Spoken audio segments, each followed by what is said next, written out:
आज इस वीडियो में दोस्तों हम हिस्ट्री को स्टार्ट करने जा रहे हैं, जिसमें हमने सबसे पहले लिया है मध्यकालीन भारत। फ्रेंड्स, मैं आपको पहले बता देता हूं वीडियो स्टार्ट करने से पहले कि हम हिस्ट्री को किस तरीके से पढ़ेंगे, तो आपको भी आइडिया हो जाएगा कि हम किस सीक्वेंस में हम लेक्चर लेंगे और किस सीक्वेंस में हम पढ़ेंगे। तो चलिए फ्रेंड्स, पहले मैं आपको बता देता हूं कि हिस्ट्री को अपन किस शेड्यूल के साथ पढ़ेंगे।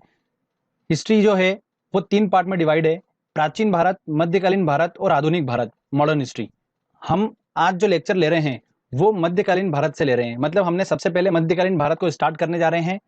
इस मध्यकालीन भारत के अंदर क्या क्या आता है दोस्तों, मैं आपको बता देता हूं। दिल्ली सल्तनत, मुगल काल और यूरोपियन कंपनियां। तो ये 3 जो पार्ट है, ये तीनों पार्ट मध्यकालीन भारत में हम अच्छे से स्टडी करेंगे, जिनसे क्वेश्चंस बनने के चांसेस होते हैं। मध्यकालीन भारत को हम अच्छे से पूरा कंप्लीट स्टडी कर लेंगे। उसके बाद हम आधुनिक भारत को पढ़ेंगे और फिर हम प्राचीन भारत को पढ़ेंगे। तो सबसे पहले आज का जो वीडियो है वो मध्यकालीन भारत से दिल्ली सल्तनत के ऊपर है। तो हम दिल्ली डायनेस्टी को अच्छे से पढ़ेंगे आज इस वीडियो में, और पढ़ने के बाद उसको हम एक टेस्ट भी लगाएंगे साथ ही साथ, जिससे कि पता चलेगा कि हम कहां तक पहुंच पाए हैं। तो फ्रेंड्स, आप इस वीडियो को पूरा देखिएगा, जिससे कि दिल्ली सल्तनत से अगर आपका क्वेश्चन बनता है एग्जाम में तो आप उसको आसानी से क्रैक कर पाओ। दोस्तों, हम दिल्ली सल्तनत तक कैसे पहुंच गए, उससे पहले की कुछ घटनाएं थी, मैं आपको पहले वो घटना बता देता हूं, फिर हम दिल्ली सल्तनत को स्टार्ट करेंगे। तो उससे पहले सबसे पहले क्या हुआ था कि मध्यकालीन का दौर चल रहा था, तब अरब के कुछ लोगों ने भारत देश पर आक्रमण करा था। उसमें सबसे पहले जो था, मोहम्मद बिन कासिम ने भारत को लूटने का प्रयास करा। फिर मोहम्मद गजनवी ने 17 बार भारत पर आक्रमण करा था। उसके बाद मोहम्मद गौरी आया। इस मोहम्मद गौरी ने लगभग उत्तर भारत पर अपना साम्राज्य स्थापित कर लिया था। इसी मोहम्मद गौरी का जो था अपना गुलाम था कुतुबुद्दीन ऐबक, इसको इसने अपना पूरा साम्राज्य सौंप दिया था, और इस कुतुबुद्दीन ऐबक ने दिल्ली सल्तनत की स्थापना करी थी। तो फ्रेंड्स, ध्यान रखिएगा आप, हम यहाँ तक कैसे पहुंचे ये उसके पहले की छोटी स्टोरी थी। अब मैं आपको पूरा ग्राफिकली और अच्छे से समझाता हूँ डायग्रामेटिकली कि किस तरीके से दिल्ली सल्तनत को हम पढ़ेंगे। चलिए, दिल्ली सल्तनत में हम गुलाम वंश, खिलजी वंश, तुगलक वंश, सैयद वंश और लोधी वंश को हम अच्छे से डिस्कस करेंगे। सबसे पहला हमारा है गुलाम वंश। गुलाम वंश के अंदर काफी राजाओं ने राज करा था। हम मुख्य मुख्य जिनसे क्वेश्चंस बनते हैं उनकी शासनकाल की बात करेंगे।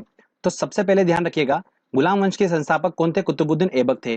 कुतुबुद्दीन ऐबक ने अपनी राजधानी लाहौर को बनाया हुआ था, और इन्हें दानवीरता के कारण लाख बख्श कहा जाता था। कुतुब मीनार की नींव कुतुबुद्दीन ऐबक ने रखी थी। कुतुबुद्दीन ऐबक ने ही 2.5 दिन के झोपड़े का निर्माण कार्य कराया था।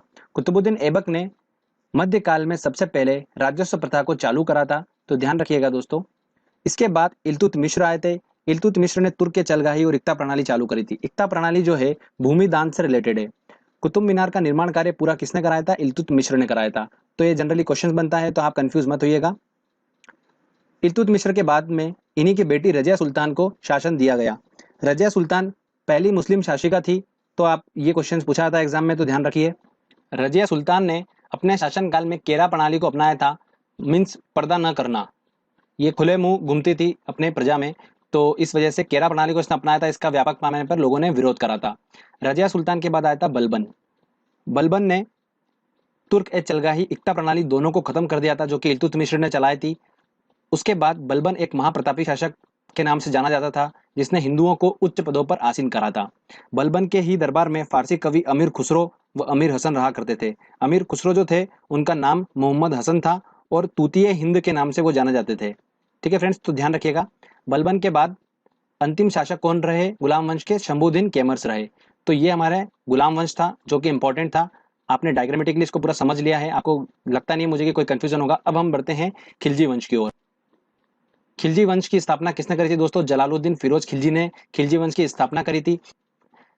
फिरोज खिलजी ने ही अपने दामाद को सेनापति बनाया हुआ था, जिन्होंने जलालुद्दीन फिरोज खिलजी को मारकर खिलजी वंश का अगला शासक कौन बना था? अलाउद्दीन खिलजी बन गया था। अलाउद्दीन खिलजी मुख्य नियंत्रण प्रणाली चालू करी थी इन्होंने, और सबसे ज्यादा टैक्स वसूला था पूरी दिल्ली डायनेस्टी में। किसने? अलाउद्दीन खिलजी ने। अलाउद्दीन खिलजी ने कुछ चीजों का निर्माण करा था, जैसे अलाई का दरवाजा, सीरी का किला, जमेद खान मस्जिद और हजार खंबा महल का निर्माण किसने कराया था? अलाउद्दीन खिलजी ने ही कराया था। अलाउद्दीन खिलजी के बाद दोस्तों हम बात करते हैं मुबारक खिलजी की।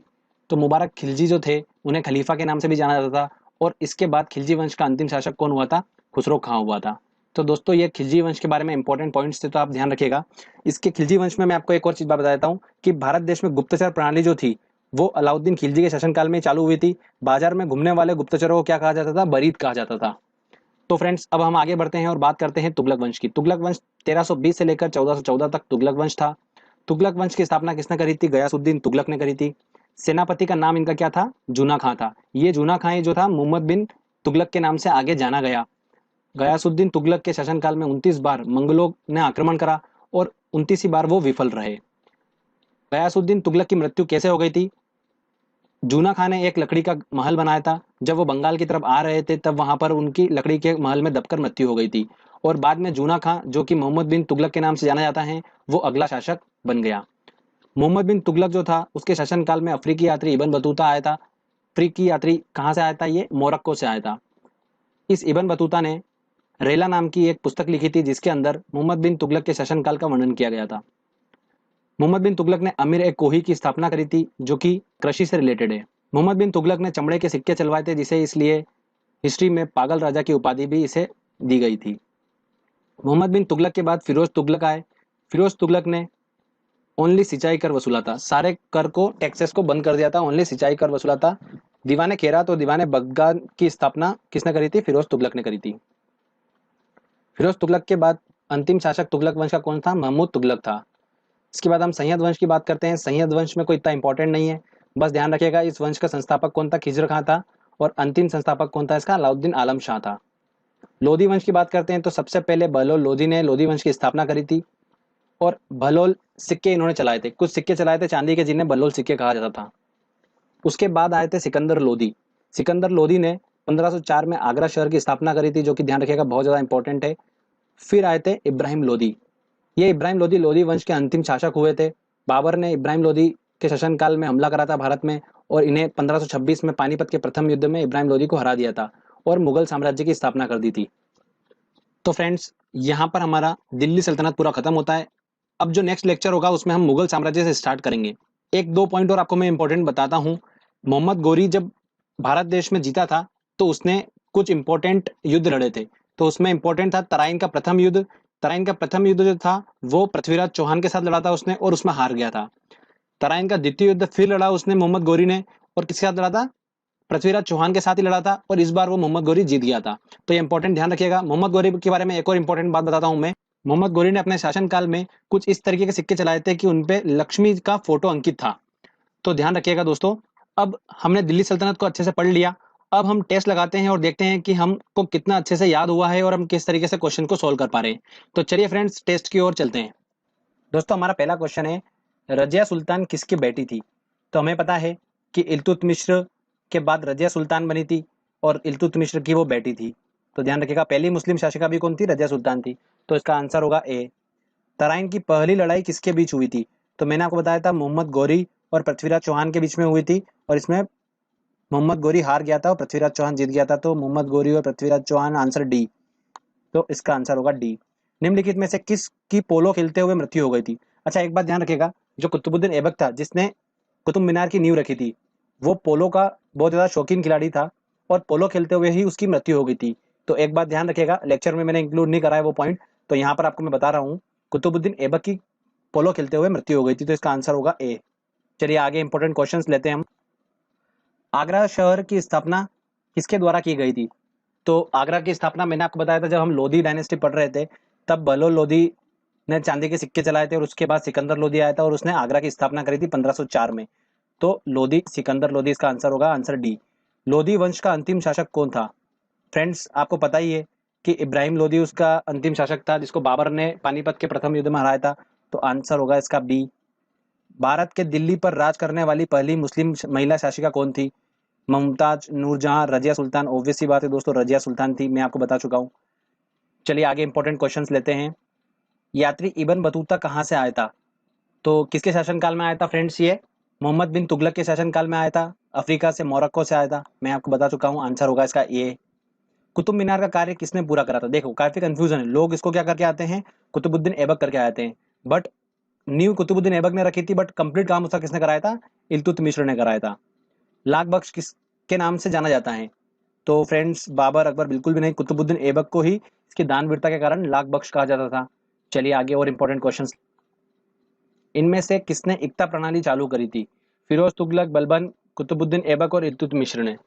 फ्रेंड्स मैंने आपको बताया था इल्तुतमिश ने तुर्क ए चलगाही और इक्ता प्रणाली चालू करी थी? तो इक्ता प्रणाली किस चालू करी थी? इल्तुतमिश ने करी थी। भारतीय इतिहास में मूल्य नियंत्रण प्रणाली की शुरुआत की थी? ऑब्वियस सी बात है, हमें याद है अलाउद्दीन खिलजी ने सबसे ज्यादा टैक्स वसूला था और मूल्य नियंत्रण प्रणाली किसने चालू करी थी? अलाउद्दीन खिलजी ने चालू करी थी। प्रसिद्ध कवि अमीर खुसरो दरबार में रहते थे? देखिए फ्रेंड्स, कितनी बार क्वेश्चन पूछा गया। तो अमीर खुसरो किसके दरबार में रहते थे? ध्यान रखिएगा, मैंने आपको बताया था बलबन के शासनकाल से वो मोहम्मद बिन तुगलक के शासनकाल तक रहे हैं। बलबन से लेकर इल्तुतमिश, तो बलबन बाद में आए थे, उनके कुतुबुद्दीन ऐबक के बाद में आए थे। तो अलाउद्दीन खिलजी इसका आंसर होगा, ए आंसर बिल्कुल सही है। चलिए आगे और इंपॉर्टेंट क्वेश्चंस लेते हैं हम। शासकों में कौन सा क्रम सही है? सिकंदर लोदी, इब्राहिम लोदी, बहलोल लोदी। देखिए लोदी वंश की बात हो रही है, तो सबसे पहले बहलोल लोदी ने उस लोदी वंश की स्थापना करी थी। तो बहलोल लोदी आंसर बी सबसे पहले हमको देख के समझ में आ गया। तो बहलोल लोदी था, फिर सिकंदर लोदी था, फिर इब्राहिम लोदी था। तो आंसर इसका बी होगा। किस मुस्लिम शासक के सिक्कों पर देवी लक्ष्मी की आकृति बनी थी? तो फ्रेंड्स मैंने आपको बताया था मोहम्मद गोरी के सिक्कों पर उसने लक्ष्मी की आकृति बनाई थी। तो मोहम्मद गोरी, तो इसका आंसर होगा बी फ्रेंड्स। तो देखिए दोस्तों, आसानी से हमने एक छोटे से टाइम में फटाफट हमने लेक्चर देखा और किस तरीके से हमने क्वेश्चंस को सॉल्व कर लिए। तो फ्रेंड्स ये लेक्चर आपका काफी मदद करेगा एग्जाम से कुछ समय पहले। आप उसको अच्छे से देख लीजिएगा और रिवाइज आपको आराम से हो जाएगा फटाफट। और आने वाले वीडियो में दोस्तों हम मुगल वंश के बारे में बात करेंगे और मुगल के बारे में हम अच्छे से पढ़ेंगे, फिर यूरोपीय कंपनी को हम पढ़ेंगे। तब हमारा मध्यकालीन भारत पूरा कंप्लीट हो जाएगा। फिर मध्यकालीन भारत से अगर क्वेश्चन बनता है तो हम उसको आसानी से सॉल्व कर लेंगे एग्जाम में। तो फ्रेंड्स अगर आपको वीडियो अच्छा लगा है, मेहनत अच्छी लगी है, तो प्लीज जल्दी से इस वीडियो को लाइक करिए, दोस्तों को शेयर करिए और इस चैनल को जरूर सब्सक्राइब करिए। Thank you.